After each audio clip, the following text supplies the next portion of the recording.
All right. So, how many of you have heard the phrase, it's not what you say, it's how you say it?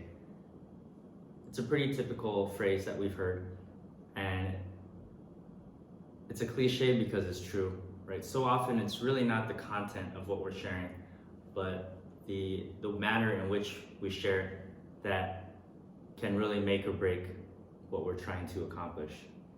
And so conscious communication encompasses a lot of different skill sets. It encompasses emotional intelligence, our ability to be active and good listeners, understanding communication both verbally and non-verbally, and adjusting our approach based on the individuals or groups that we're addressing.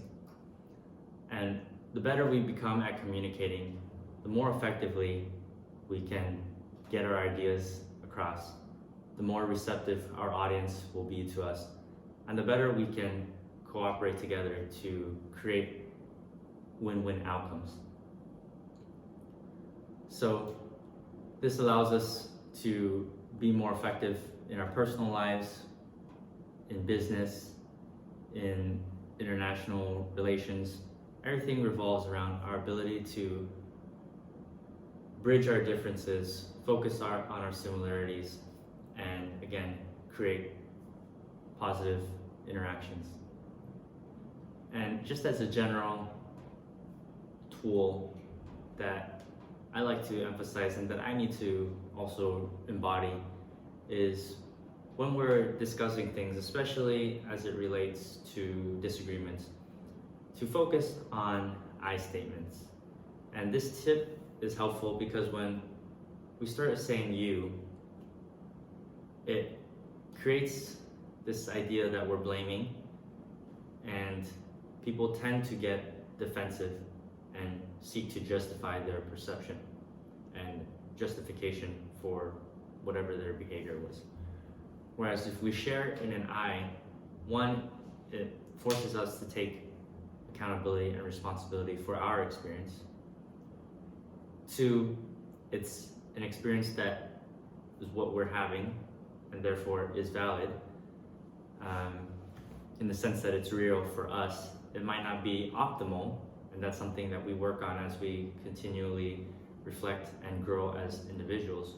Is, for example, if I realize I'm constantly angry, ideally at some point I realize that maybe it's not my external situation but my internal world that is creating this emotion. But it's still important to recognize that I am constantly angry instead of blaming the world and other situations for what's going on in my reality.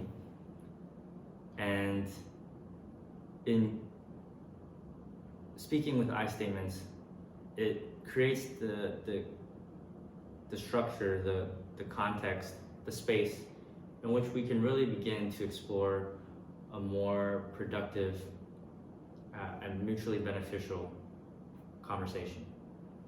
So that's just a general idea, and one that Vicky and I like to use when we are working with clients as well, is to have them focus on the I and what they are experiencing on a personal level. So hopefully we understand why communication is so important. All right, so this first slide is on Apes Together Strong. It's based on Sapiens by Yuval Harari. And the general premise is that, as an individual human, we're not that impressive. Like, we're not the fastest, we're not the strongest. There's a bunch of animals that could beat me in a one-on-one physical altercation. But it is our ability to work together, both flexibly and in large numbers, that allows human beings on planet Earth to do some quite remarkable things when relative to other animal species. And this could be, again, both in a beneficial way, but also in a potentially destructive way. And one of the things that allows us to cooperate so effectively is, obviously, we have quite big brains compared to other animals, and we're able to create stories and beliefs that are often grounded in some kind of reality, physical reality, but are ultimately polished off by our imaginations. And these stories, when many people believe in them, allows us to cooperate even if we don't know that person individually. And some examples of these stories is money. Right? We're able to exchange goods and services with someone we've never met based on pieces of paper that we agree on the value. Countries. Countries are often based on geographic boundaries, but ultimately countries are socially constructed. And as we know, kingdoms and countries and borders have changed throughout history. Religion is another example. And so a lot of these stories, on some level, they allow us to cooperate. For example, everyone of a similar religion or of the same country, perhaps we're able to cooperate with one another more effectively than if they didn't share that similar story. But one of the continual conflicts that we have as a species is when we come into contact with another group of people with a different story, a different religion, a different country. That's when the clashes start to happen. And it is, to me, that is an indication that we need to formulate a new story. And it is my hope, personal hope, that we get to a point where we see all of humanity as just human beings, and we see that more important than our nationality, our religion, etc. There's something that unites us on a higher level, a more unified level. But that again and again is a story that I hope more and more people, and that I see more and more people adopting. But at the root of it, we are all interpersonal beings, and we rely on one another to survive and to thrive and to function in this reality. Next.